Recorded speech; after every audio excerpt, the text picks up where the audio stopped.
Welcome back to 3-Minute Doctrine with me, Sergeant Aaron Heft. In 1847, members of the state militia and volunteer forces, the predecessor of today's National Guard, were embroiled in combat in the Mexican-American War. As U.S. forces pushed south, they faced urban warfare and a near loss at the Battle of Buena Vista. To ensure victory in continued campaigning, the U.S. government opted to change the area of operations and force the Mexican army to fight behind their main line of resistance. To carry out this shift, the Army utilized a doctrinal technique known as a turning movement. The turning movement is one of the 6 forms of maneuver identified in Army doctrinal publications, such as FM 3-90-1, ADP 3-90, and FM 3-0. According to this doctrine, the 6 forms of maneuver are the envelopment, turning movement, frontal attack, penetration, infiltration, and the flank attack. Combined arms organizations accomplish their mission by synchronizing the contributions of all warfighting functions to execute these forms of maneuver. So what exactly is a turning movement?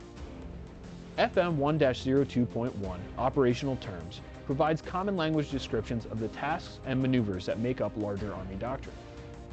If you're looking to understand something described in another publication, Operational Terms is the place to check. According to FM 1-02.1, a turning movement is a form of maneuver in which the attacking force seeks to avoid the enemy's principal defensive positions by seizing objectives behind the enemy's current positions, thereby causing the enemy force to move out of their current positions or divert major forces to meet the threat. A commander uses a turning movement to seize vital areas or terrain features in the enemy's support or rear area before the main enemy force can be withdrawn or receive support and reinforcements.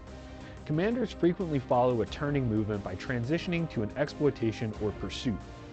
What makes a turning movement different from the other forms of maneuver is the force conducting a turning movement seeks to make the enemy displace from their primary positions in the defense and fight in an unprepared area, whereas an envelopment, frontal attack, or penetration seeks to fight the enemy in the positions they have chosen, though sometimes from an unexpected direction. On March 9, 1847, U.S. forces landed 12,000 soldiers near Veracruz in the Mexican heartland, far away from the main army under the legendary General Santa Anna. Mexican troops were forced back south and had to make their way to engage the force of American soldiers, including the predecessors to Illinois National Guard's 130th Infantry and Tennessee's 278 ACR. The subsequent campaigns in the South defeated Santa Anna's army, and one battle after another, and eventually resulted in the capture of Mexico City and an end to the war. The volunteer regiments involved that now make up today's National Guard were successful because they followed the tenets of a modern turning movement. They avoided the enemy's primary defenses and struck in their rear lines. They forced the enemy out of a prepared fighting area and engaged them in an alternate location. And they followed their turning movement with the transition to an exploitation and pursuit. Many veterans of the state volunteers in the Mexican War would use these battlefield lessons when they became the commanders of larger state units during the American Civil War. The turning movement employed on the battlefields of Mexico would be used again at places like Bull Run, Chancellorsville, and the Wilderness. The battlefields of Mexico in the 1840s would look very different to a commander of today, but the doctrine used in these actions by the National Guard soldiers of that era share some striking similarities. Today, a turning movement may be conducted with more modern technology, employing the airborne or air assault elements in our force structure to divert enemy forces from their prepared defenses.